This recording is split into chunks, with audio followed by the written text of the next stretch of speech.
పిల్లలు ఉద్యోగ రీత్యా రకరకాల రీత్యా హాస్టల్ కావాలి, వసతి కావాలి, వనరులు కావాలి. 15 కోట్ల రూపాయలు మాదాపూర్లో లింగంపల్లిలో భవనాలకి శంకుస్థాపన కూడా ఇప్పుడు చేసుకోవడం జరిగిందన్న విషయాన్ని కూడా ఈ సందర్భంగా తెలియజేస్తా ఉన్నాం.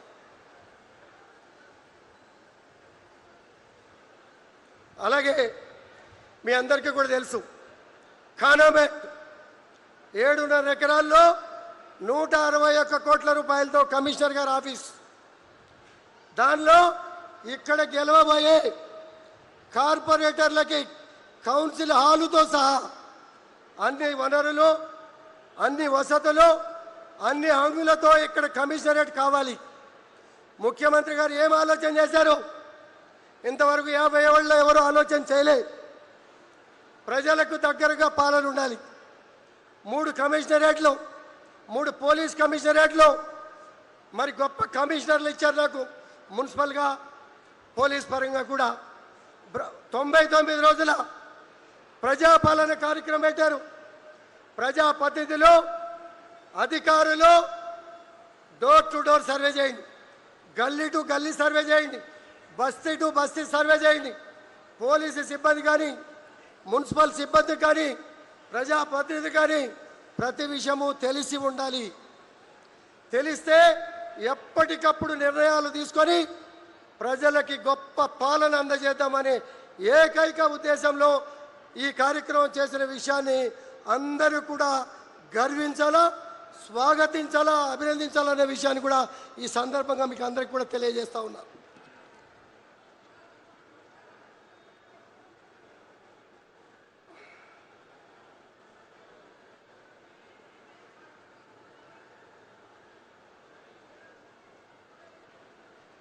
అలాగే మీ అందరికీ కూడా తెలుసు అన్న, అన్నీ కూడా బ్రహ్మాండంగా సాగుతూ ఉన్నాయి.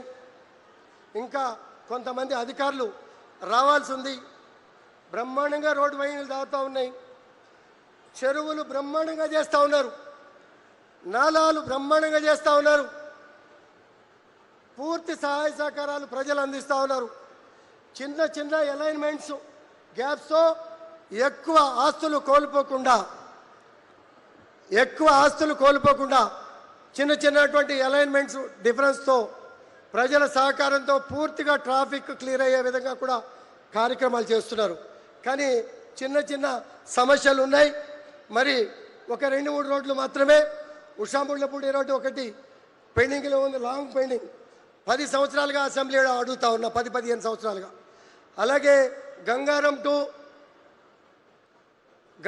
దగ్గర ఒక రోడ్డు, అపర్ణ రోడ్డు, మరి అక్కడ 1.5 lakh ప్రజానికం ఉంటే ఆ రోడ్లో ఇబ్బంది పెడతా ఉన్నారు. మరి ఇటువంటి ఒక 2-3 రోడ్లు తప్పించి మిగిలిన అన్నింటినీ కూడా సానుకూలంగా అన్ని విషయాల్లో కూడా బ్రహ్మాండంగా సహకరించారని చెప్పుకోవడానికి మేము గర్వపడతా ఉన్నాం. మేము అపోజిషన్లో ఉన్నాం. ముఖ్యమంత్రి గారు అపోజిషన్ వాళ్ళకి పనిచేయరన్నారు, కానీ ఎక్కడా ఇవ్వనటువంటి నిధులు శేర్లింగంపల్లిలో ఇచ్చారు. నాకు పిఎస్సి చైర్మన్ కూడా ఇచ్చారు. అన్నీ చూసుకో, పనులు చేయి, అభివృద్ధి చేయి. 29 రాష్ట్రాల ప్రజానికం ఉన్నారు, కాపాడు. 29 రాష్ట్రాల ప్రజానికం గర్వపడే విధంగా, రాష్ట్రానికి మంచి పేరు ప్రతిష్టలు పెరిగే విధంగా కార్యక్రమాలు చేసుకో. ఆర్థిక ఇబ్బందుల గురించి ఆలోచించకో. ఎక్కువ వడ్డీలతో రుణాలు తీసుకున్నాం, వాటికి కష్టపడి రుణాన్ని తగ్గించి, వడ్డీలు తగ్గించి మరి రీషెడ్యూల్ చేసుకొని ఎక్కడ కూడా అభివృద్ధికి ఇబ్బంది లేకుండా చేసే బాధ్యత నాది అని చెప్పి కూడా ముఖ్యమంత్రి గారు హామీ ఇచ్చి వెన్ను తట్టి ముందుకు ప్రోత్సహిస్తున్నటువంటి గౌరవ గొప్ప ముఖ్యమంత్రి గారు అని చెప్పుకోవడానికి గర్వపడతా ఉన్నా. అలాగే చందానగర్లో కొన్ని సమస్యలు ఉన్నాయన్న. 30 ఏళ్ల నాడు హెచ్ఎండిఏ లేఅవుట్ ఇచ్చారు. 100 ఇళ్లుంటే 95 ఇళ్లకు పర్మిషన్ ఇచ్చారు. 30 ఏళ్ల తర్వాత ఈరోజు ఎఫ్టీఎల్ బఫర్ జోన్ అని చెప్పి అడ్డంకులు పెట్టి ఆ పెద్దవాళ్ళని ఇబ్బంది పెట్టే కార్యక్రమం చేస్తూ ఉన్నారు. జెన్యూనిటీ ఉన్నది, దాన్ని పరిష్కరించాలని చెప్పి ఈ సభాముఖంగా వాళ్ళ తరపున మీకు విజ్ఞప్తి చేస్తున్నాను. అలాగే అది కాకుండా చాలా ప్రాంతాల్లో హెచ్ఎండిఏ లేఅవుట్లు, హైరేజ్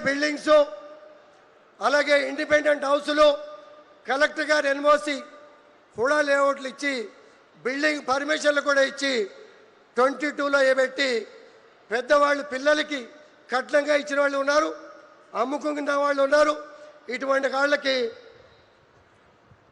వాళ్ళకి ఇబ్బంది జరుగుతున్న విషయాన్ని మీరు ప్రత్యేకంగా పరిశీలించాలని తమరి ద్వారా కోరుతా ఉన్నాను. అలాగే అన్న ఇంకొక 2-3 ఇష్యూలు ఉన్నాయన్న, అన్నీ బాగా జరుగుతున్నాయి. ఇది చాలా చిన్న ఇష్యూ. హైయెస్ట్ ట్రాఫిక్ అందరిది కూడా 10 గంటలకు అయిపోతుంది. 10 గంటల ట్రాఫిక్ మా దగ్గరికి ఇతర రాష్ట్రాలకు వెళ్ళే బస్సులన్నీ కూడా మొదలవుతాయి. ఆ మొదలైన పక్షంలో 12-1 గంట దాకా మళ్ళీ తెల్లారిగట్ట 4, 5, 6, 7 గంటల వరకు కూడా ఇన్కమింగ్ వచ్చే బస్సులు, ప్రైవేట్ బస్సులు ట్రాఫిక్ రద్దీ అయిపోయి ఇబ్బంది పడుతుంది. ఒక బస్సు టెర్మినల్ ఒక పక్కన కనుక పెడితే ఈ ట్రాఫిక్ 50% తగ్గిపోవడానికి అవకాశం ఉన్నది. మీరు ఇచ్చే అండర్ బ్రిడ్జెస్, ఫ్లైఓవర్స్తో చాలా వరకు కూడా క్లియర్ అయిపోతుంది. దీన్ని కూడా పరిశీలించాల్సిందిగా తమని కోరుతా ఉన్నాను.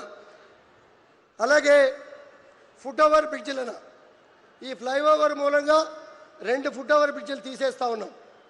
ఈ రోడ్డు క్రాసింగ్ చేసేటప్పుడు ఒకే లొకేషన్లో 16 మంది చనిపోయారన్న. 2 తీస్తున్నాం, 2 కొత్తవి కావాలి. ఒకటి హైదర్ నగర్, ఒకటి బాగ్గమీర్, ఒకటి చందానగర్, ఒకటి తమరు. మేము కలిసి కమిట్మెంట్ ఇచ్చినటువంటి బొటానికల్ గార్డెన్ ఫుట్ ఓవర్ బ్రిడ్జిల్ని శాంక్షన్ చేస్తే రోడ్డు యాక్సిడెంట్లు తగ్గిపోతాయని చెప్పి తమ ద్వారా తెలియజేస్తా ఉన్నాను. అలాగే ఇటువంటి సమస్యలన్నీ కూడా మీరు చాలా విషయాల్లో మాకు సహకరించారు. చాలామంది ప్రజానికం పాజిటివ్గా ఉన్నారు. భగవంతుడు పాజిటివ్గా ప్రజాసేవ చేయరా అని చెప్పి మమ్మల్ని పంపించారు. ముఖ్యమంత్రి గారు, మంత్రులు, పెద్దలంతా కూడా గౌరవంగా ఆస్వాదిస్తున్నారు, ప్రోత్సహిస్తూ ఉన్నారు.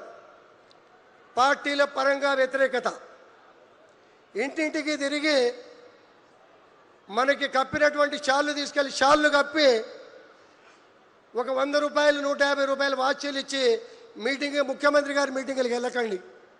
ఇటువంటి స్వార్థ బుద్ధులు, స్వార్థ శక్తులు మనసు మార్చుకోవాలి. రాజకీయం వచ్చినప్పుడు రాజకీయం చేద్దాం, అభివృద్ధి సహకరించండి. అభివృద్ధి విషయంలో పక్షపాతం లేకుండా పార్టీలకు అతీతంగా అన్ని ప్రాంతాలకి న్యాయంగా అభివృద్ధి చేస్తున్నాం. మంచి కమిషనర్లు వచ్చారు, వింటున్నారు. అర్థం కాకపోతే 6 గంటలకి మీ కాలనీలో వాళ్తున్నారు, సమస్య పరిష్కరిస్తున్నారు.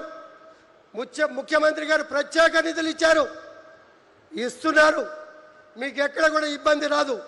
సైబరాబాద్ కమిషనర్ ఏర్పాటు చేయటం ఈ ప్రాంత ప్రజలందరికీ కూడా అదృష్టం. మీరు కోరుకున్నటువంటి వనరులు, వసతులు, సంక్షేమ పథకాలకి కూడా ఇటువంటి డోకా ఉండదనే విషయాన్ని మీరు అంతా కూడా ఫ్యూచర్ గురించి ఆలోచిస్తే ప్రతి ఒక్కరికి కూడా అర్థమవుతుంది. మహిళా సోదరుమణులు ఉన్నారు, డబుల్ బెడ్రూమ్లు గతంలో 10-15 కిలోమీటర్ల దూరంలో ఇచ్చాం, అందుబాటులోకి రాలా. ఇప్పుడు కొన్ని ఇస్తున్నాం. 5.5 లక్షల రూపాయల స్కీమ్ ఇంప్లిమెంట్ చేస్తున్నాం. ముఖ్యమంత్రి గారు మొన్నే నిర్ణయం తీసుకున్నారు, ఏ ప్రాంతం వాళ్ళకి ఆ ప్రాంతంలో ఇల్లు కట్టి ఇవ్వండి. ఎక్కువ నిధులు కేటాయించి లాంగ్ పెండింగ్ పెట్టకుండా వాటిని పేద ప్రజానికానికి అందజేసే బాధ్యత మనదిగా భావించి ఎంక్వైరీలు జరుగుతూ ఉన్నాయి. అలాగే పింఛన్ల విషయంలో ముఖ్యమంత్రి గారు పెద్ద మనసుతో మనం అడ్వర్టైజ్ చేశారు. ఇంటింటికి ఎంక్వైరీ జరుగుతూ ఉంది. వాస్తవమైనటువంటి నిజమైనటువంటి లబ్ధిదారులు ఈ అవకాశాన్ని వాడుకోండి. అలాగే అన్న, మీరు చెప్పినట్టు మహిళా పెట్రోల్ బంక్ కలెక్టర్ గారి దగ్గరికి వెళ్ళగానే 600 గజాలు పెట్రోల్ బంక్కి స్థలం కేటాయించారు. సంబంధిత అధికారులకు హ్యాండ్ ఓవర్ చేస్తాం. ఇమీడియట్గా పెట్రోల్ బంక్ స్టార్ట్ చేసి మహిళలకి హ్యాండ్ ఓవర్ చేసే కార్యక్రమాన్ని కూడా సహచార అధికారులకి ఆదేశాలు ఇవ్వాల్సిందిగా తమ ద్వారా కోరుతా ఉన్నాను. అలాగే దాంతోపాటు శేర్లింగంపల్లిలో హైయెస్ట్ మహిళా గ్రూపులు ఉన్నాయి. మహిళా బిల్డింగులు కట్టడానికి కూడా శేర్లింగంపల్లిలో 500 గజాలు, అలాగే కుక్కటిపల్లిలో 500 గజాలు కూడా అలాట్ చేయడం కూడా జరిగింది. లైబ్రరీ కూడా శంకుస్థాపన చేసి పనులు స్టార్ట్ చేసే కార్యక్రమం కూడా చేస్తూ ఉన్నారు. అలాగే ఎక్కడ కూడా లోపం జరగలే అన్న. డిగ్రీ కాలేజీకి 24 కోట్ల రూపాయలు శాంక్షన్ ఇచ్చారు. మాదాపూర్లో 2 ఎకరాల స్థలాన్ని కూడా కేటాయించారు.